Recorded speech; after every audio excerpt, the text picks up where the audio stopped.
누구의 인생에나 후회할 일은 있습니다. 오늘 말씀에 나오는 베드로, 잘 살고 싶었고 잘 살 자신도 있었던 사람입니다. 예수님을 사랑했습니다.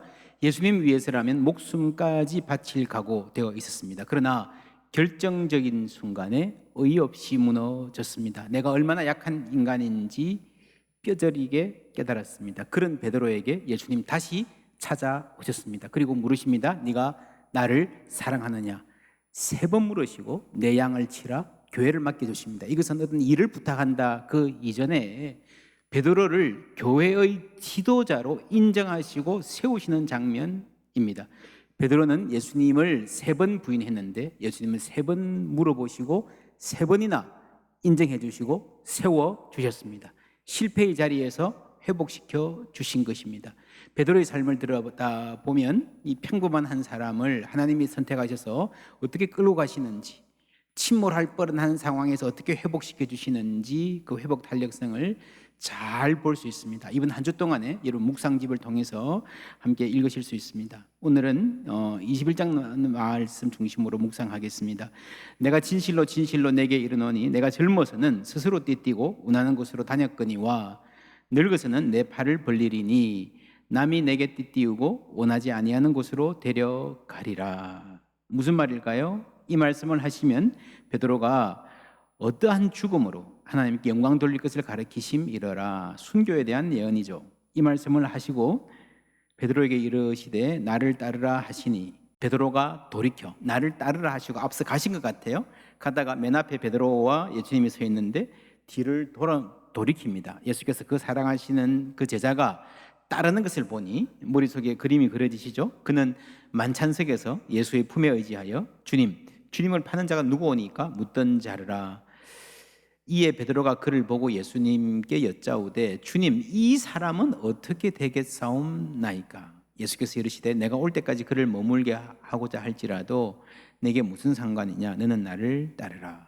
베드로가 예수님께 인생의 중요한 예언을 들었습니다. 사명을 받았습니다. 그런데 엉뚱하게 그 시간에 눈을 돌이켜 눈앞에 보이던 사람도 아니고요, 일부러 돌이켜서 그 사람을 가리켜서 이 사람은요, 얘는요 어떻게 되는데요? 라고 물어본 이 장면이 여러분 의아하지 않습니까? 눈에 보이지도 않는데 일부러 돌이켜서 말했다는 거는요, 그만큼 마음에 들어와 있는 사람이라고 하는 거죠. 신경 쓰이는 사람, 눈에는 안 보여도 늘 잊어버릴 수 없는 사람, 늘 나보다 앞서가고 내가 인정받고 싶은 그런 대목에 탁 나타나서 더 관심을 뺏어가는 그런 사람, 내 속에 있는 열등감을 자극하는 사람. 여러분 그런 사람 없습니까? 누가 그런 말 했습니다. 비교하면 둘 중에 하나다. 비참하거나 뭐라고요? 교만하거나. 앞자를 따면 비교다. 테오도르 루즈벨트 대통령이 그런 말 했습니다. 비교는 기쁨을 훔쳐가는 도둑이다. 나에게 기뻐할 조건이 아무리 많아도요, 비교가 있으면요 가난하게 됩니다. 이런 경우 많아요. 여러분, 어떤 사람이 친구가 있어요. 직장도 별 볼 일 없고 그냥 늘 굶뜨고 그래서, 그런데도 만나면 편해, 너무 좋아. 그래서 만나서 밥 먹습니다. 자주. 친구가 좋으면요 밥도 맛있잖아요. 근데 어느 날 얘기하다 보니까 이 친구가 몇 년 전에 집을 샀는데 2배로 올랐대요. 난 아직 집도 없는데. 그럼 어떻습니까? 그 순간에 입맛이 싹 떨어지죠. 밥값 네가 내. 요즘은요, 그런데 동창회를 안 가도, 친구 안 만나도 얼마든지 불행해질 수 있는 시대가 되었습니다. 어떤 맞벌이 하는 엄마가 그래요. 직장에서 참 시달리고 막 늦어가지고 허겁지겁 차 몰고 가서 유치원에 가서 아이를 데리고 와가지고 이제 집에 가니까 막 엉망이야. 냉장고에 있는 거 겨우 꺼내가지고 대충 밥 차려서 먹는데 페이스북 보니까 환상적인 식탁 차려놓고 아주 이 앞치마 입고 웃는 사진 올린 어떤 아줌마를 볼 때 눈물이 주르르 흐르더라는 거죠. 애한테도 미안하고 내가 이 사는 게 뭔가 싶기도 하고요. 비교입니다. 그래서 어떤 사람들은 이렇게 충고합니다. 나보다 잘 나가는 사람하고 비교하지 말고 나보다 못한 사람 생각하고 다행이라 생각해라. 상향 비교하지 말고 하향 비교하라. 여러분, 이게 좋은 태도, 좋은 전략일까요? 그렇지 않습니다. 비교는요, 비참해지거나 교만해지거나 한다 그랬죠. 교만해질 수 있습니다. 여러분, 나보다 못한 사람하고 비교하면요, 금방은 기분이 좋아요. 장기적으로는 내가 교만해지거나 혹은 아주 힘든 사람을 자꾸 이렇게 생각하다 보면요, 나도 저렇게 되면 어떡하나라고 하는 생각이 내 마음에 쑥 들어올 수 있습니다. 병원에 입원해서 투병을 하는데 나름대로 건강한 자아가 있어서 이렇게 잘 이렇게 꾸려갑니다. 잘 버티고 있습니다. 근데 옆에 너무너무 불쌍한 사람이 들어오고요. 너무 힘들어해요. 비슷한 병인데 너무 힘들어해요. 그래서 내가 막 붙잡아주고 위로해주고 나는 의연하게 잘 버티고 있으니까 그럴 힘이 있죠. 그런데 그렇게 좀 지나가다 보니까 그 사람이 먼저 나와서 퇴원해서 나가요. 어떻습니까? 여러분, 남이 잘 되는 것을 보고 이게 그냥 지나가는 게 쉽지 않습니다. 잘 견디던 사람이, 그렇게 친절하게 이웃 돌봐주던 사람이, 그 사람이 잘 된 거 볼 때요, 무너질 수 있습니다. 그러면 반대로 같은 병실에서 비슷한 병을 앓고 있는 사람이 잘못되고 악화되면 기쁠까요? 아니죠. 그건 더 힘들어요. 더 우울해집니다. 여러분, 비슷한 병실에서 이렇게 투병하던 분 중에 한 분이 잘못되면요, 그 병실 전체 분위기가 급속하게 침울해지는 거 여러분 아시잖아요. 나도 언제 저렇게 될지 모르겠다. 결국 우리의 기쁨과 슬픔은 우리가 생각하는 것 이상으로 긴밀하게 연결되어 있다는 것을 알아야 됩니다. 남의 불행이 나의 기쁨이 되는 것은 문제가 있습니다. 그리고 기쁨이 오는 통로를 알고 그걸 바꿔야 됩니다. 인간의 뇌는 연결이라고 했잖아요. 어느 쪽으로 생각하다 보면 자꾸 그쪽으로 생각이 가게 되어 있습니다. 2주일 전에 얘기했던 제럴드 시처, 사고로 아내와 딸을 잃어버린 신학자 여러분 기억나시죠? 하나님 앞에서 울다, 참 좋은 책입니다. 이 책에 보면 이런 내용이 나와요. 슬픔은 비교가 불가능하다. 예를 들어서 자녀가 불의의 사고로 장애인이 되었어요. 그런데 옆에 있는 다른 사람은 아내와 딸이 목숨을 잃었습니다. 그 사람을 보면서 우리 애는 살아있으니까 다행이네, 감사하네 할 수 있을까요? 아니에요. 내가 슬픈 거는 슬픈 거예요. 나보다 더 큰 아픔 당한 사람하고 비교하는 게 별로 위로가 안 됩니다. 글자 그대로 이것도 나에게는 하늘만큼 땅만큼 힘든 거예요. 내가 도저히 감당할 수 없을 만큼 슬픈 거예요. 물론 조금 도우면 됩니다. 타인의 아픔을 보면서 나만 힘든 게 아니구나, 혹은 좀 더 나가면 이런 상황에서도 그래도 버티는 분이 있구나 하는 정도까지는 괜찮습니다. 그 이상 나가는 것은 좋지 않아요. 나는 이만하면 다행이네? 아니에요. 다행 아니에요. 행복하려면 절대 비교하지 말라 그러지만 사실은 우리가 어떤 비교도 없이 살 수는 없습니다. 그리고 모든 비교가 다 나쁜 것도 아닙니다. 성경의 교훈은 비교하지 말고 연대하라 입니다. 지난 주일에 우리 읽었던 말씀 다시 한번 읽습니다. 너희도 함께 갇힌 것 같이 갇힌 자를 생각하고 너희도 몸을 가졌은즉 학대받는 자를 생각하라. 이웃의 아픔을 내 아픔으로 삼으라, 연대하라는 말씀입니다. 지난 주일에 한국 학생들은 학교가 전쟁터다라고 생각하는 비율이 굉장히 높다 말씀드렸습니다. 어릴 때부터 비교당해서 그렇습니다. 여러분, 아이들이 학교에서 시험 100점 받아왔어요. 이때까지 그냥 60점 70점 받던 애가 어느 날 100점을 딱 받아왔어요. 그러면 부모님들 뭐라 그러십니까? 잘했구나, 장하다 우리 아들 그러십니까? 너희 반에 몇몇 100점 받았지? 그러시잖아요. 100점 받아와도 다른 애들 다 받았으면 별 의미가 없는 거야. 일단 비교부터 하는 거야. 여러분, 이렇게 묻는 비율이 한국 부모들이 압도적으로 높답니다. 그러니까 행복하기 힘든 거예요. 아이도 부모도. 세계적으로 행복 지수 늘 1, 2등 하는 나라 중에 덴마크가 있습니다. 그래서 이 나라는 왜 행복할까 연구한 분들이 있더라고요. 제가 그 결과를 보니까 이런 얘기 나와요. 이 사진은 덴마크 고등학교 3학년들의 졸업식 프레이드입니다. 이 덴마크는 고등학교 졸업할 때요, 이렇게 무슨 올림픽에서 금메달을 딴 것처럼 이 차를 타고요, 시내를 막 돌아다니는데 막 춤추고 막 대학을 가든지 못 가든지 성적이 좋았든 안 좋았든 다 춤추고 기뻐한대요. 그러면서 자기 반 25명 모두의 집을 일일이 다 방문합니다. 그래서 그 집 엄마 아빠한테, 만약에 그 집 아이 이름이 데이빗이면 우리는 지난 3년 동안에 데이빗 때문에 참 행복했습니다. 고맙습니다. 이렇게 축복한다는 거예요.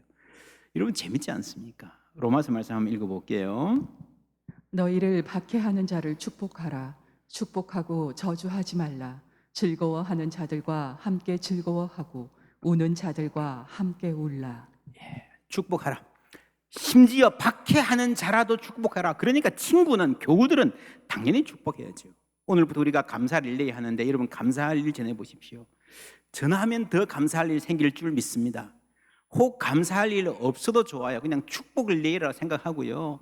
집사님 댁에 기쁨과 은혜가 가득하기를 바랍니다. 이렇게 보내셔도 괜찮아요. 그죠?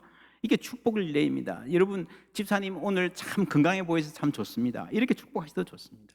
즐거워하는 자들과 함께 즐거워하라. 이 말은요, 여러분 내 마음의 평안을 지키기 위해서 내 마음을 닫아 잠그란 말이 아니죠. 남 좋은 일 생기면 배 아파하지 마라. 신경 끄라. 여러분 신경 끄는 게 조금은 도움이 돼요. 재작년인가요? 신경 끄기의 기술이라는 책이 베스트셀러가, 세계적인 베스트셀러가 되기도 했습니다. 근데 성경은 그게 아니에요. 비교하지 않으려고 애쓰기보다, 신경 끌려고 노력하기보다 공감하고 축복하고 위로하라는 말씀입니다. 물론 이게 쉽지 않아요. 그러나 여러분 유일한 길입니다. 우리가 하나님 말씀에 의지해서 공감하고 축복하고 위로하려고 작정하면 우리는 약하지만 성령 하나님 그렇게 할 힘 주실 줄 믿습니다. 그러면서 이웃을 축복하고 위로하면서 내가 비교의 어두운 그늘에서 해방되어 가는 거예요. 그리고 내 삶을 보는 지혜가 생기는 겁니다. 하나님이 그걸 주시는 거예요. 18절 말씀 볼까요? 다 같이 읽겠습니다. 내가 진실로 진실로 내게 이르노니 내가 젊어서는 스스로 띠띠고 원하는 곳으로 다녔거니와 늙어서는 내 팔을 벌리리니 남이 내게 띠띠우고 원하지 아니하는 곳으로 데려가리라. 아멘. 여러분 이 말씀이 1차적으로는 베드로의 순교를 예언한 말씀이지만 좀 더 일반적으로 적용하면 젊어서는 늙어서는 사람의 삶에 따른 생활 방식의 차이를 말하는 걸로 볼 수가 있습니다. 여러분 젊어서는요 내 마음대로 가잖아요. 열정이 있고 패기가 있잖아요.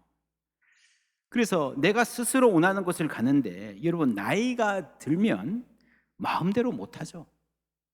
누가 데려가 주어야 갈 수 있는 시기가 와요. 나중에는 옷도 누가 입혀줘야 되고 밥도 먹여줘야 할 때가 올지도 모릅니다. 이 말씀을 인생 누구나가 거쳐가야 하는 노화에 대한 말씀으로 읽을 수 있습니다. 지금은 자신감 넘치지만 뭐라도 내 마음대로 할 수 있을 것 같지만 그렇지 않은 날이 올 것이다라는 사실, 여러분 이것을 아는 것만으로도 인간은 겸손해질 수 있습니다. 그게 지혜입니다. 그 지혜가 인간에게 자유를 줍니다. 여러분 인간은 누구나 늙어가고 누구나 쇠약해집니다. 그렇지 않을 것처럼, 나는 여예인 것처럼 생각하는 것이 어리석은 거예요. 우리가 어떻게 태어나서 자라왔습니까? 부모의 품에 안겨서 연약하게 태어나서 자라왔고요. 젖을 먹으면서 돌봄을 받으면서 자라왔습니다. 누군가가 먹여주고 씻겨주고 챙겨주어서 오늘까지 올 수 있었던 거예요. 어른이 되고 나서도 나 혼자 한 것 아닙니다. 수많은 사람들의 도움의 손길이 있었음을 잊지 말아야 합니다. 진리가 너희를 자유케 하리라 하셨습니다. 인간은 누구나 자기 마음대로 할 수 없는, 누군가의 손에 의지해야 하는 순간에서 시작해서 그런 모양으로 인생을 마친다는 것은요 위대한 진리입니다. 나는 남 신세에 안 지고 끝까지 내 앞가림 또렷하게 자라면서 약한 모습 절대 안 보이고 꼿꼿한 자존심 유지하면서 갈 것이다. 뭐 좋아요. 근데 그게 여러분 욕심일 수 있습니다.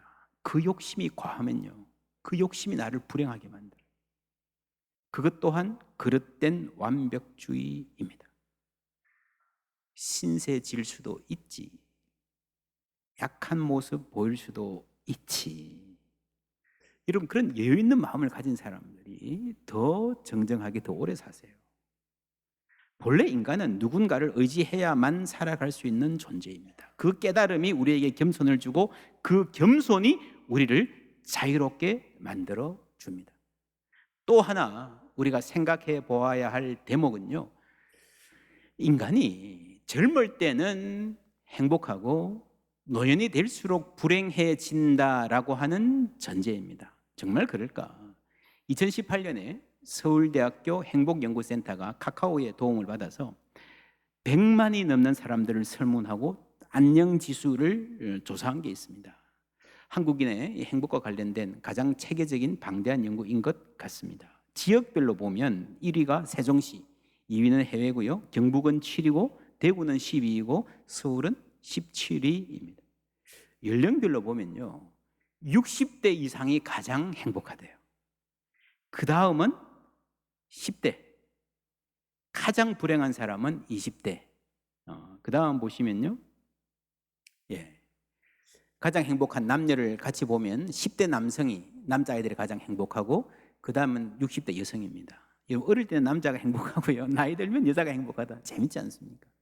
60대 남성들도 행복하게 살아요. 가장 힘든 사람들이 20대 30대입니다 여성이 더 힘들게 살아간다고 합니다. 왜일까? 여러 가지 분석이 필요하지만 논의에 맞춰서 보면요, 60대 이상에서 좀 더 행복해지는 이유는 불안, 비교, 스트레스 등 모든 부정적인 심리가 줄어든다. 노년층의 행복도가 올라가는 것은 우리나라만의 현상이 아닙니다. 대부분 다 한 10대쯤에는 행복하다가 이게 사회생활하면서 30, 40대에 쭉 떨어졌다가 50대 중후반에 올라가요. 그리고 인생의 말년에 갈수록 더 행복해지는 사람들이 많은 게, 그게 세계 공통적인, 이 U자가 세계 공통적인 현상이고, 근데 최근에 우리나라에서는 30, 40대 요때 힘들던 게 20, 30대로 이제 옮겨오는, 젊은이가 더 힘든 세상이 되었다라고 하는 설명이에요. 그래서 여러분, 나이 드는 것이 무조건 나쁘다 그렇지 않습니다. 특별히 불안, 젊을 때는 뭐 조금만 있어도 막 불안했는데, 여러분 연세 드셔보신 분들 어떠세요? 이제 뭐 그래도 하늘 안 무너져 이런 마음이 있잖아요, 그죠? 물론 연세가 드셔도 더 불안해하는 사람이 있습니다. 그럼 정말 힘들어요. 정말 힘들어요. 그리고 나이 들면서 사람이 비교를 덜 하는 경향이 있습니다. 젊을 때는 나보다 예쁜 사람들 보면 아주 마음이 싫었는데, 지금은요, 나이 들면 다 거기서 거기야. 그래서 웃을 수 있잖아요. 물론 노년에도 어려움이 있습니다. 가장 큰 게 외로움이에요. 저는 교회가 이거를 극복하고 행복한 노년을 더 행복한 노년으로 만들 수 있다고 믿습니다. 지금 우리 교회가 내년도 사역계획 열심히 하고 있는데, 내년에는 제1번 목표가 노년들을 위한 사역입니다. 이번에 가을에 그래서 기도로 품습니다 곧 개강하는데, 이 기품 훈련도 71세 이상을 따로 모아서 어르신들 중심으로, 여러분 빠리빠리하게 따라가는 것은 조금 떨어질지 모르지만 깊은 기도의 능력과 인생의 지혜가 있잖아요. 거기에 맞추어서 기대가 많습니다. 그래서 이 노년의 사역을 필두로 내년에는 우리 교회 사역 전체에 많은 변화가 있을 것입니다. 특별히 세대에 맞는 목회, 세대에 맞는 영성을 함께 꾸려가는 일에 집중할 것입니다. 여러분 기도해 주시기 바랍니다. 세대별 차이를, 사람이 지난주에도 때를 따라 아름답게 하셨다 그랬는데요, 세대별 차이를 아는 게 굉장히 중요합니다. 하버드 대학교 교수님들이 졸업생들에게 당부하는 강연을 모은 책이 있어요. 그 책에 봐도 행복하고 싶거든 동창회에 가지 말라 하는 말이 나와요. 미국의 많은 학교들은 졸업 후에 5년, 10년, 15년 이렇게 5년 단위로 공식적인 동창회를 합니다. 이 책에 특별히 5년 차 동창회는 가지 말라 그래요. 내가 어떤 회사 입사 지원했다가 떨어졌는데 친구가 거기 가서 열심히 잘 다니고 있으면, 혹은 내가 차를 몰러 갔는데 차 세우는데 양쪽에다 아주 멋진 차야, 그 차 사이에서 내 찌그러진 차를 세워야 되면 많은 사람들이 감당하기 힘들다는 거죠. 이런 이야기를 쭉 쓰다가 맨 마지막에 아마도 25년 후에 동창회는 가는 게 좋을 거다. 이래요. 그 나이가 그만큼 들면요, 비교로부터 자유롭게 된다는 거죠. 여러분, 비교를 덜 하게 되는 게 그게 행복이고 그게 성숙입니다. 나이는 꽤 드셨는데 아직도 누가 잘났니? 내가 뭐 무슨 학교 나왔니? 뭐 내가 얼마나 똑똑하니? 그 비교의 늪을 헤어나오지 못한다면요, 그게 불쌍한 거예요. 사람 별로 다르지 않다. 이제 알만한 나이도 됐잖아요. 그리고요, 한 부분 탁월해도 다른 부분은 허술하다. 이제 다 알잖아요. 그래서 여러분, 성숙한 사람은 잘 나가는 사람들 보면 약간 흔들릴 수는 있지만 그것 때문에, 남 때문에 무너지지는 않는다는 겁니다.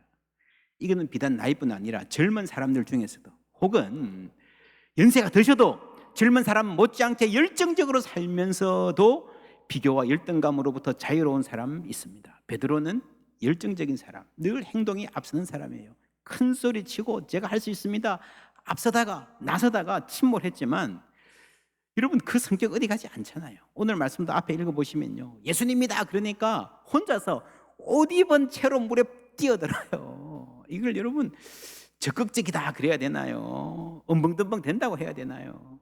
좋은 거예요, 나쁜 거예요? 둘 다죠, 둘 다죠. 여러분, 베드로는 허물도 많지만 장점과 매력도 상당히 많은 사람입니다. 하나님은 그 열정을 꺾지 않으시고 다듬어서 사용하시는 분인 줄 믿습니다. 여러분, 이런 성격의 약점이 열정이 많으니까 비교의식, 열등감도 강한 거예요. 그래서 여러분, 하나님이, 예수님이 이 베드로를 빚어가시면서 그 매력을, 장점을 어떻게 살리는가 우리가 아주 재미있게 볼 수 있습니다. 이렇게 다가오시죠. 요한의 아들 시몬아, 네가 나를 사랑하느냐? 이 질문은 뭘 담고 있는가 하면요, 예수님이 나를 포기하지 않고 여전히 사랑하신다는 말이죠. 그러니까 그렇게 물어보는 거죠. 사랑을 물어보시는 거예요. 배신한 이 사람에게, 실패한 이 사람에게 다시 찾아오신 것 자체가 사랑인 줄 믿습니다. 그리고 다시 인정해 주시고 다시 세워주시려고 물어보시는 거예요. 사랑하냐? 그러면 됐다. 내가 널 세워주마. 회복시켜 주시는 거예요. 여러분, 지난 금요일 저녁부터 맛 라디오 시작했습니다. 아마 들으신 분도 아실 거예요. 정말 재미있고 은혜로운 시간이었습니다.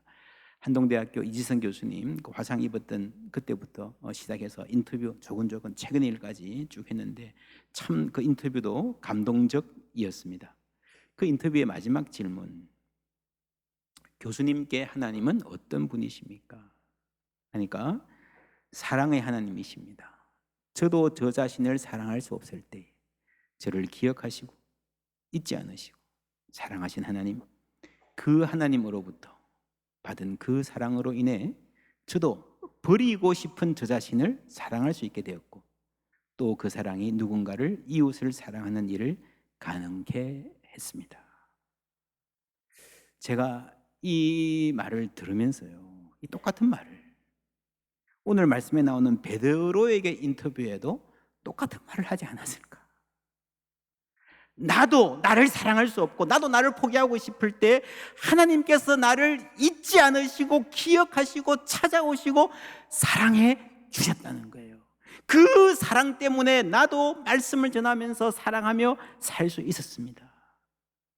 여러분, 이 인터뷰를요 그대로 베드로에게 갖다 놔도 하나도 다르지 않습니다. 똑같은 말을 할 거예요.